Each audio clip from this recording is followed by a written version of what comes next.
சமீபத்தில் நடந்த ஒரு பொதுக்கூட்டத்தில் நம்மளுடைய தலைவர்கள் என்ன பேசினார்கள் என்பதை பகிர்ந்திருக்கிறேன். இதை கண்டிப்பாக பொறுமையாக பார்க்கவும்.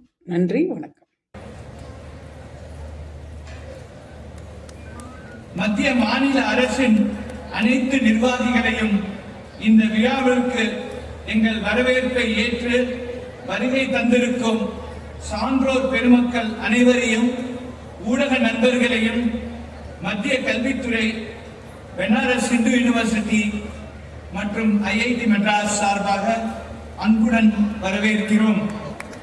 இங்கு கடலாய் திரண்டிருக்கும் காசி சங்கமத்தின் பிரதிநிதிகளையும், உத்தரப்பிரதேசத்திலிருந்து தமிழ்நாட்டிற்கு தமிழ் கற்க வந்திருக்கும் மாணவர்களையும் இந்த புனிதமான ராமேஸ்வர கஷேத்திரத்திற்கு வருக வருக என்று வரவேற்கிறோம். उत्तर प्रदेश से तमिल भाषा सीखने के लिए आए वे प्रिय छात्रों को हार्दिक स्वागत करता हूं. இந்த நிகழ்வை ஏற்பாடு செய்வதில் உதவிய அனைத்து தன்னார்வலர்களையும், மாவட்ட ஆட்சியர், வருவாய்த்துறை ஆணையர், மாவட்ட காவல்துறை அதிகாரிகள், தமிழ்நாடு சுற்றுலா மேம்பாட்டு துறையின் இந்த ஆலய வளாகத்தின் நிர்வாகிகளையும் மற்றும் அனைத்து துறை நிர்வாகிகளையும் வரவேற்பதில் நாங்கள் மிகவும் மகிழ்ச்சி அடைகிறோம். 2500 வருடங்கள் முன்பாகவே பகவான் ஆதிசங்கரர் காசிக்கும் ராமேஸ்வரத்திற்கும் தன் துவாதச லிங்க ஸ்தோத்திரம் மூலமாக ஒரு உன்னதமான தொடர்பை ஏற்படுத்தியுள்ளார். காசி விஸ்வநாதர் பற்றி அவர் எழுதும் போது, சானந்தம் ஆனந்த வகை வசந்தம் ஆனந்த கந்தம் அத பாப விருந்தம் வாராணசி நாதம் அநாதநாதம் ஸ்ரீ விஸ்வநாதம் சரணம் பிரபத்தே.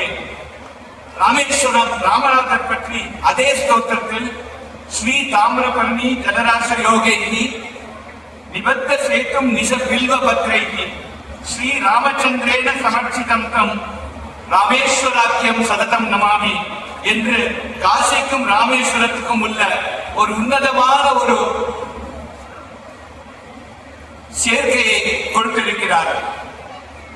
இத்தகையான வடக்கு தெற்குக்கான தெய்வீக பந்தத்தை வலிமைப்படுத்தும் வகையில் இந்த காசி தமிழ் சங்கமமானது தெய்வீகம், வணிகம், தேசியம், கலாச்சாரம், மொழி, ஆன்மீகம் போன்ற பல வடிவங்களில் கடந்த 3 வருடமாக மிக கோலாகலமாக நடந்து முடிந்தது.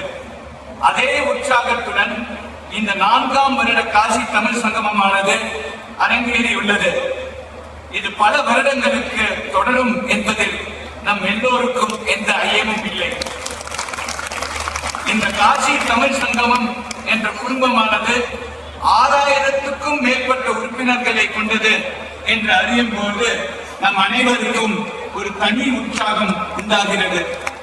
இந்த உற்சாகத்திற்கு முக்கிய காரணமாக இருக்கும் நம் பாரத பிரதமர் மாண்புமிகு திரு நரேந்திர மோடிஜி அவர்களுக்கு பலத்த கரகோஷத்துடன் நம் மகிழ்ச்சியை தெரிவித்துக் கொள்வோம்.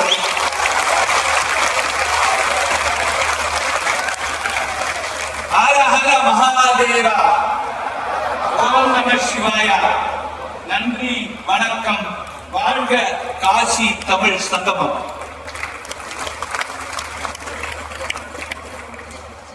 மாதா கி பாரத் மாதா கி பாரத் மாதா கி ஜெய் ஸ்ரீராம், ஜெய் ஸ்ரீராம், ஜெய் ஸ்ரீராம். வெற்றிவேல் முருகனுக்கு, வெற்றிவேல் முருகனுக்கு, வீரவேல் முருகனுக்கு, வீரவேல் முருகனுக்கு. காசி தமிழ் சங்கமம் 4வது நிறைவு விழா நிகழ்ச்சியில இங்கு வருகை தர இருக்கின்ற மாண்புமிகு குடியரசு துணைத் தலைவர் மரியாதைக்குரிய திரு சி.பி. ராதாகிருஷ்ணன் ஜி அவர்களை, மாண்புமிகு தமிழக ஆளுநர் மரியாதைக்குரிய திரு ஆர்.என். ரவிஜி அவர்களை, மாண்புமிகு மத்திய கல்வித்துறை அமைச்சர் கடந்த 4 வருடங்களாக காசி தமிழ் சங்கத்தை சிறப்பாக நடத்தி கொண்டிருக்கின்ற உயர் திரு தர்மேந்திர பிரதான்ஜி அவர்களே, மாண்புமிகு மாநிலங்களவை உறுப்பினர் திரு தர்மன் அவர்களே, ஐயா திரு ஜி.கே. வாசன் அவர்களே, மாண்புமிகு சட்டமன்ற உறுப்பினர் திரு நயனார் நாகேந்திரன் அவர்களே, திருமதி வானதி சீனிவாசன் அவர்களே, ஐஐடியினுடைய டைரக்டர் திரு காமக்கோடி அவர்களே, பனாரஸ் இந்து பல்கலைக்கழகத்தினுடைய துணைவேந்தர் திரு அஜித் குமார் அவர்களே, மற்றும் இந்த நிகழ்ச்சியில கலந்து கொண்டிருக்கின்ற சான்றோர்களே, ஆண்டோர்களே, பெரியோர்களே, காசியிலிருந்து வருகை தந்திருக்கின்ற சகோதர சகோதரிகள், உங்கள் அனைவரையும் அன்போடு ராமேஸ்வரத்திற்கு வரவேற்கின்றோம். பிறவி பெருங்கடல் நீந்துவார் நீந்தார், இறைவன் அடி சேராதார். இறைவனின் திருவடிகளை சேர்ந்தவர்களே பிறவி பெருங்கடலை கடப்பார்கள், சேராதவர்களால் கடக்க இயலாது என்று ஐயன் வள்ளுவனின் திருக்குறள் நமக்கு உணர்த்துகிறது. அதற்கேற்க தங்களது பிறவி புலன் அடைகின்ற நோக்கில் காசி தமிழ் சங்கம் என்ற இந்த கலாச்சார திருவிழாவிற்கு வருகை தந்திருக்கின்ற உங்கள் அனைவரையும் தமிழக மக்கள் சார்பாக உங்கள் அனைவரையும் அன்போடு வரவேற்கின்றேன். மாண்புமிகு பாரத பிரதமர் திரு நரேந்திர மோடிஜி அவர்கள் 2022 தன்னுடைய சொந்த தொகுதி வாரணாசியில காசி தமிழ் சங்கமத்தை தொடக்கி வைத்து ஒவ்வொரு ஆண்டும் சிறப்பாக இந்த காசி தமிழ் சங்கமம் நடைபெற்றுக் கொண்டிருக்கிறது. ஒரே பாரதம் உன்னத பாரதம், ஏக் பாரத் சிரேஷ்ட பாரத் என்ற அந்த அருமையான திட்டத்தின் கீழே காசி தமிழ் சங்கமம், சௌராஷ்டிர தமிழ் சங்கமும் கூட தொடர்ந்து நடைபெற்றுக் கொண்டிருக்கிறது. இது 4வது காசி தமிழ் சங்கமம். காசிக்கும் தமிழ்நாட்டிற்கும் உள்ள உறவு, காசிக்கும் தென்காசிக்கும் உள்ள உறவு, காசிக்கும் நம்முடைய மயிலாப்பூருக்கும் உள்ள தொடர்பு, இப்படி காசி பல 100 ஆண்டுகளாக தமிழகத்தின் மேல் இணைப்பிரியாத ஒரு மிகப்பெரிய ஒரு பந்தம் இருந்து கொண்டிருக்கிறது. காசியை பற்றி நம்முடைய தமிழ் இலக்கியங்கள் ராமாயணத்திலும் மகாபாரதத்திலும் கூட மிக சிறப்பாக இடம்பெற்று காசியை பற்றி சொல்லியிருக்கிறார்கள். அதே போல மகாபாரதத்திலும் ஆரவான், பொன்னுருவி, ஆரவல்லி, சூரவல்லி பாத்திரங்கள் யாவும் நம்முடைய தமிழகத்தின் அடிப்படை கொண்ட புராணங்களை சொல்லிக் கொண்டிருக்கின்றது. சங்க இலக்கியங்கள் குறிஞ்சித்திரை காசி நகரை பதிவு செய்து போற்றி புகழ்கிறது. தெருவின் கண் காரணமின்றி கலங்குவார் கண்டினி வாரணவாசி பதம் பெயர்தல் எதில் நீனின் மேல் கொள்வது எவன். இங்கு வாரணவாசி என குறிப்பிடுவது வாரணாசி செல்வோருக்கு முக்தி கிடைப்பதாக இந்த பாடல் சொல்கிறது. 8 தொகை கலித்தொகையிலும் காசி நகரை பற்றி குறிப்புகள் இடம்பெற்றிருக்கின்றது.